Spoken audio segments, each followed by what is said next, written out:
আচ্ছা যাইবে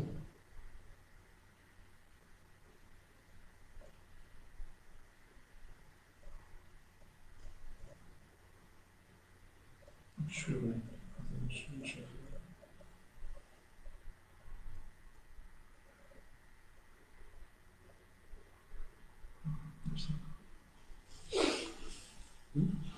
শুরু করবো?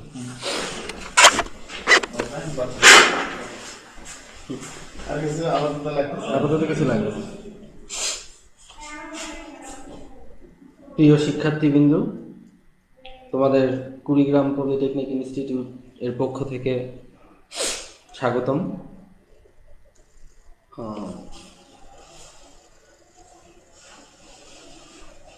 আমি আজকে যে সাবজেক্টটা নেব সেটা হলো বেসিক ইলেকট্রিসিটি,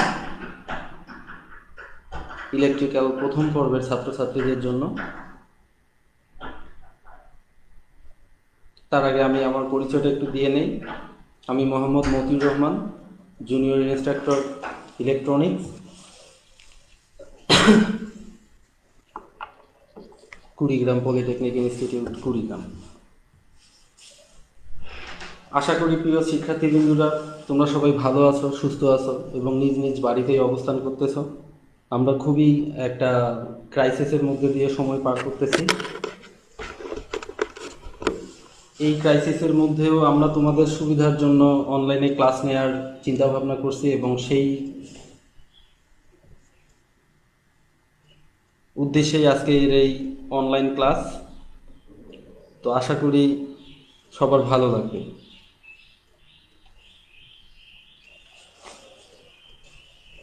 তো আমি যে সাবজেক্টটা নিব সেটা সম্পর্কে আগে একটু বলি। আমি যে সাবজেক্টটা নিব সেই সাবজেক্টটি হলো 4 ক্রেডিটের, 4 ক্রেডিট। প্রত্যেক ক্রেডিটই হলো 50 মার্কস। তার মানে তোমাদের টোটাল এই সাবজেক্টটার মার্কস হলো 200 মার্কস। 200 মার্কসের মধ্যে তোমাদের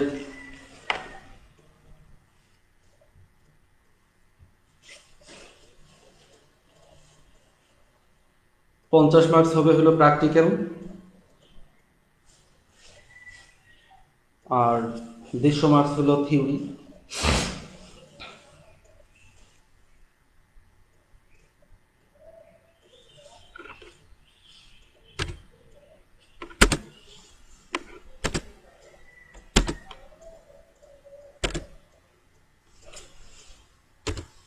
তো আমরা আজকে যে বিষয়গুলো আলোচনা করব, আমরা সরাসরি আলোচনাতে যাই। আজকের যে বিষয়গুলো আলোচনা করব সেগুলো হলো ইলেকট্রিসিটি এবং এর প্রকৃতি, বিদ্যুতের বা ইলেকট্রিসিটির প্রকারভেদ, বিদ্যুৎ প্রবাহের ফল, তারপরে হলো আমরা ইলেকট্রন, প্রোটন, নিউট্রন সম্পর্কে জানবো, পারমাণবিক গঠন দেখব, ভোল্টেজ এবং রেজিস্ট্যান্স সম্পর্কে জানবো। তো প্রথমে আসি ইলেকট্রিসিটি বা বিদ্যুৎ কী। ইলেকট্রিসিটি বা বিদ্যুৎ হলো এক ধরনের অদৃশ্য শক্তি যা তাপ, আলো, শব্দ শক্তি ইত্যাদি শক্তি উৎপন্ন করে অসংখ্য বাস্তব কাজ সমাধান করতে পারে। আমরা যদি এক কথায় বলতে চাই, কোনো পদার্থের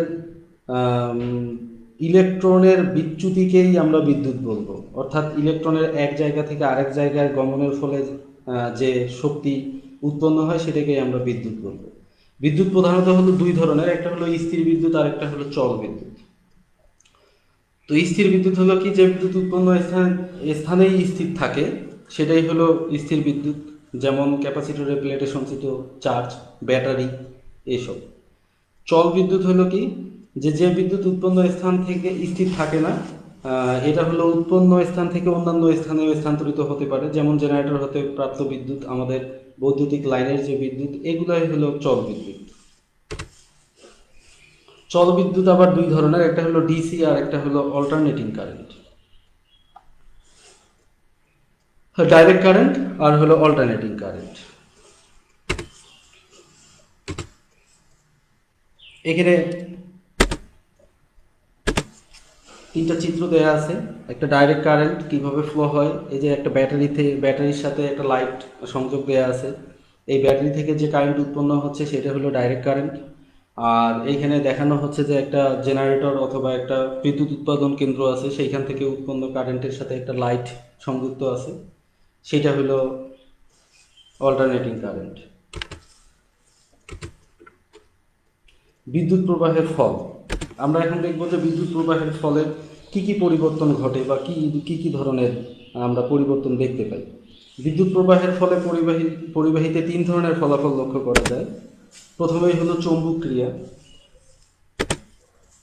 তাপীয় ক্রিয়া, রাসায়নিক ক্রিয়া। এই তিন ধরনের ক্রিয়া আমরা দেখতে পাই। তো আমরা প্রথমেই যদি দেখি যে চৌম্বক ক্রিয়া, চৌম্বক ক্রিয়া হলো কি, যে কোনো একটা পরিবাহীর মধ্যে দিয়ে যখন বিদ্যুৎ প্রবাহিত হয় তখন তার মধ্যে চৌম্বক ক্ষেত্রের সৃষ্টি হয়, যেমন বৈদ্যুতিক জেনারেটর, মোটর ইত্যাদি। এরপরে তাপীয় ক্রিয়া, তাপীয় ক্রিয়া হলো কি, যে বিদ্যুৎ প্রবাহের ফলে তাপ উৎপন্ন হয়। কোনো পরিবাহীর মধ্যে দিয়ে যখন বিদ্যুৎ প্রবাহিত হয় তখন ওই পরিবাহীতে তাপের সৃষ্টি হয়, যেমন আমরা হিটার, ইস্ত্রি মেশিন, ওভেন এসবে দেখতে পাই।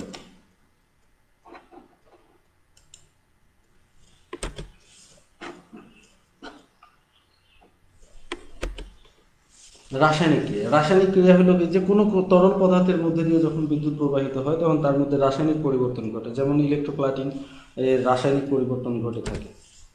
তারপরে হলো ইলেকট্রন, আমরা জানি যে পরমাণুর তিনটা মূল কণিকা থাকে, একটা হলো ইলেকট্রন, প্রোটন আর হলো নিউট্রন।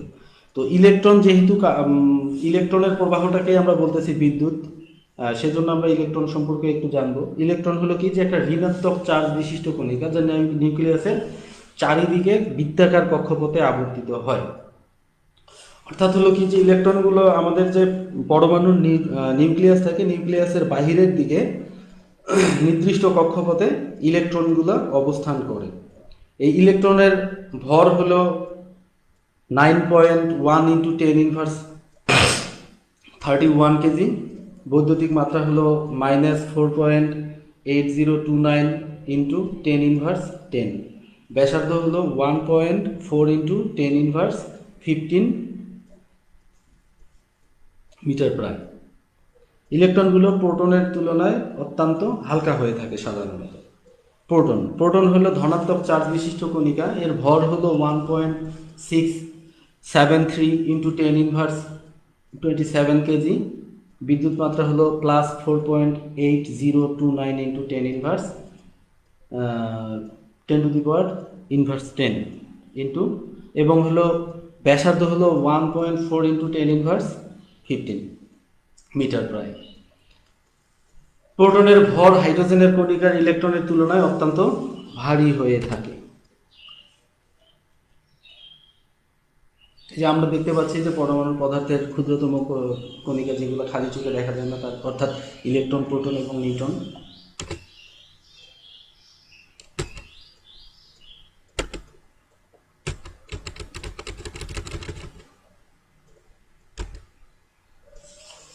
এই যে আমরা একটা চিত্রে দেখতে পাচ্ছি যে নিউট্রন এবং প্রোটন কোথায় অবস্থান করে, ইলেকট্রনগুলো কোথায় অবস্থান করে। নিউট্রন এবং প্রোটন অবস্থান করে হলো পরমাণু নিউক্লিয়াসের ভিতরে, আর ইলেকট্রন অবস্থান করে নিউক্লিয়াসের বাইরের দিকে, এই যে বিভিন্ন কক্ষপথে, যেটা আগেই আমি বলেছিলাম। নিউট্রন সম্পর্কে একটু জানি। নিউট্রন হলো চার্জ নিরপেক্ষ, এর কোনো চার্জ নেই। আমরা যেমনটা দেখেছিলাম যে ইলেকট্রনের ক্ষেত্রে নেগেটিভ চার্জ, প্রোটনের ক্ষেত্রে পজিটিভ চার্জ, কিন্তু নিউট্রন হলো নিরপেক্ষ, এর কোনো চার্জ নেই, আধানবিহীন। এর ভর হলো 1.673 ইন্টু 10⁻27 কেজি। ব্যাসার্ধ হলো 1.4 ইন্টু 10⁻15 মিটার প্রায়। এটা পরমাণু নিউক্লিয়াসের কেন্দ্রে অবস্থান করে। তো এই হলো মোটামুটি নিউট্রন সম্পর্কে। আমরা এর পরের স্লাইডে চলে যাই।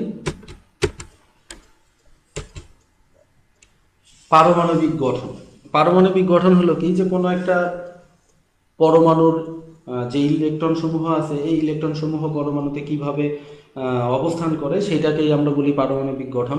তো আমরা এখন একটু কপারের পারমাণবিক গঠনটা দেখব। আমরা একটু কপারের পারমাণবিক গঠনে যাই।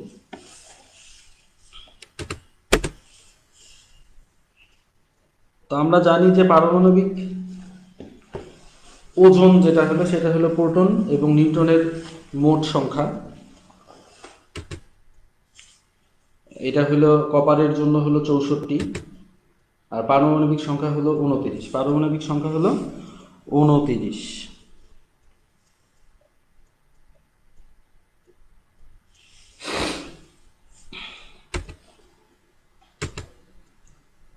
আমরা জানি পারমাণবিক সংখ্যা দ্যাট মিনস হলো ইলেকট্রন সংখ্যা, দ্যাট মিনস হলো প্রোটন সংখ্যা। একটা পরমাণুতে যে সংখ্যক ইলেকট্রন অবস্থান করে এবং প্রোটন সংখ্যা সমান হয় 29।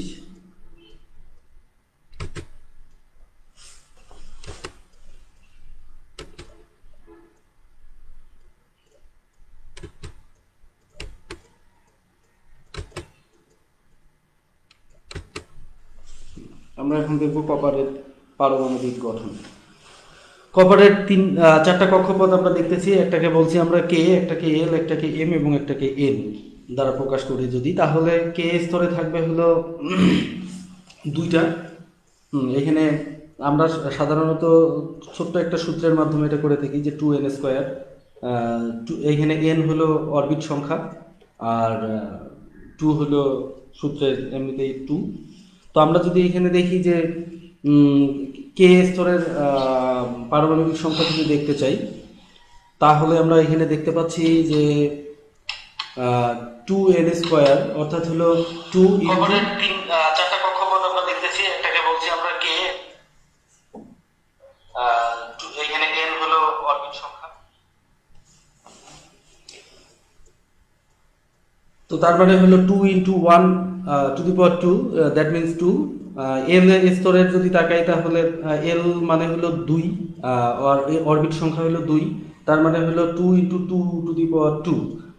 তাহলে দ্বিতীয় কক্ষপথ অর্থাৎ এল এ অবস্থান করবে হলো 8টি ইলেকট্রন এবং এম এ একই রকমভাবে 18টি ইলেকট্রন অবস্থান করবে। যেহেতু কপারের ইলেকট্রন সংখ্যা হলো 29, আমরা আগেই বলেছিলাম। তো আমরা দেখতেছি যে 3 কক্ষপথে 28টি ইলেকট্রন অবস্থান করতেছে। তাহলে বাকি থাকতেছে কয়টি? একটি, অর্থাৎ এনতম কক্ষপথে একটি ইলেকট্রন অবশিষ্ট থাকবে।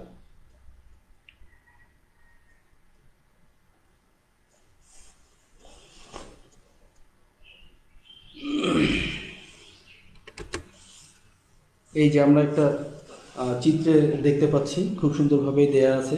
প্রথম কক্ষপথে 2টি ইলেকট্রন, দ্বিতীয় কক্ষপথে 8টি ইলেকট্রন এবং তৃতীয় কক্ষপথে 18টি ইলেকট্রন, আর শেষ কক্ষপথে একটি ইলেকট্রন থাকে। যেহেতু এর সর্বশেষ কক্ষপথে একটি ইলেকট্রন থাকে, সেই কারণেই এই কপারের কন্ডাক্টিভিটি অনেক ভালো হয়, এই জন্য একে বলা হয় সুপার কন্ডাক্টর।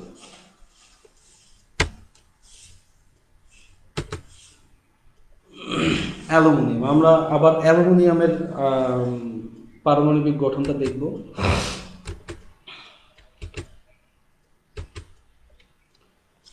অ্যালুমিনিয়ামের পারমাণবিক সংখ্যা হলো 13।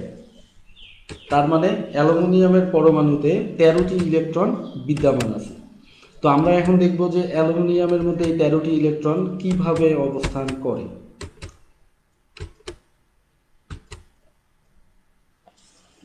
আমরা এখানে দেখতে পাচ্ছি যে কক্ষপথ,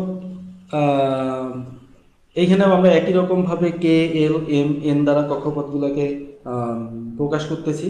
তো প্রথম কক্ষপথকে আমরা কে দ্বারা প্রকাশ করছি। প্রথম কক্ষপথে আমরা দেখতে পাচ্ছি যে 2টি ইলেকট্রন আছে।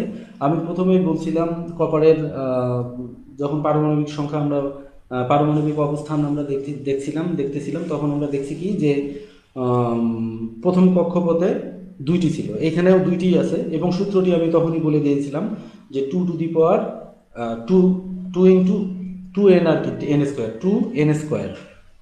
এন হলো অরবিট সংখ্যা, তো এইখানেও প্রথম কক্ষপথের অরবিট, যেহেতু প্রথম অরবিট তার মানে 1, আর 2 × 1², অর্থাৎ 2টি ইলেকট্রন অবস্থান করতেছে প্রথম কক্ষপথ।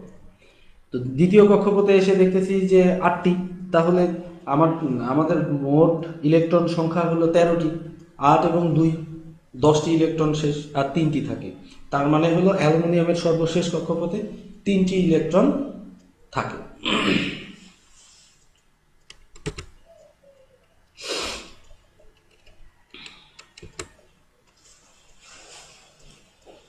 এখন আমরা আসি ভোল্টেজ কি। ভোল্টেজ হলো কি? এটা বৈদ্যুতিক চাপ প্রয়োগের ফলে পরিবাহিত ইলেকট্রন সমূহ একটি নির্দিষ্ট দিকে প্রবাহিত হয়। এই যে চাপের কারণে ভোল্টেজ যে বৈদ্যুতিক চাপের কারণে এই ইলেকট্রন সমূহর বিচ্যুতি ঘটে বা প্রবাহিত হয়, সেটাই হলো ভোল্টেজ। এর প্রতীক হলো ভি এবং একক হলো ভোল্ট। রেজিস্ট্যান্স, পরিবাহীতে যে বিশেষ ধর্ম, অর্থাৎ প্রত্যেকটি পরিবাহীর একটি নিজস্ব বৈশিষ্ট্য থাকে, যেটা হলো যে এর মধ্যে দিয়ে কারেন্ট প্রবাহিত হওয়ার সময় সে বাধা প্রদান করে। তো এই বাধা প্রদান করার বৈশিষ্ট্যটাকেই বলা হয় হলো রেজিস্ট্যান্স, আর এর প্রতীক হলো আর, একক হলো ওহম।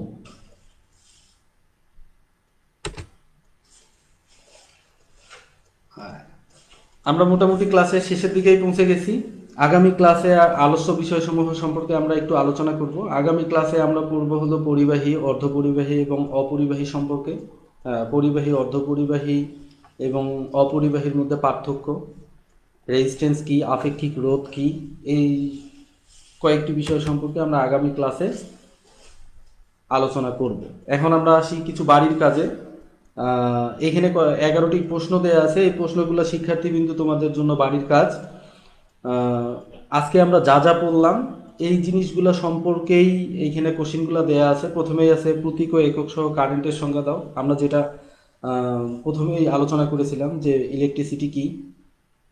তারপরে কারেন্ট পরিমাপের যন্ত্রের নাম লিখো। বিদ্যুতের প্রকারভেদগুলো কি কি, অর্থাৎ বিদ্যুৎ কত প্রকার ও কি কি। বিদ্যুৎ প্রবাহের ফলে পরিবাহীতে কি কি ধরনের প্রতিক্রিয়া সংঘটিত হয়, অর্থাৎ হলো বিদ্যুৎ প্রবাহের ফলে আমরা যে পরিবর্তনগুলো কিছুক্ষণ আগে দেখলাম, 3টি পরিবর্তন। প্রথমত হলো চৌম্বক চৌম্বক ক্ষেত্রের তৈরি হয় আর কি। তারপরে হলো যে পরিবাহীর বিদ্যুৎ প্রবাহের ফলে পরিবাহী উত্তপ্ত হয়।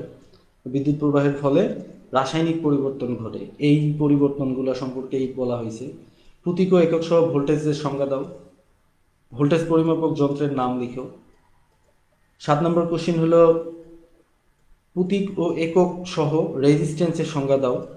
রেজিস্ট্যান্সের পরিমাপক যন্ত্রের নাম লিখো। কপারের পারমাণবিক গঠন চিত্র বর্ণনা করো, চিত্রসহ বর্ণনা করো। অ্যালুমিনিয়ামের পারমাণবিক গঠন চিত্রসহ বর্ণনা করো। পরমাণু কাকে বলে, মৌলিক কণিকাগুলো কি কি বর্ণনা করো।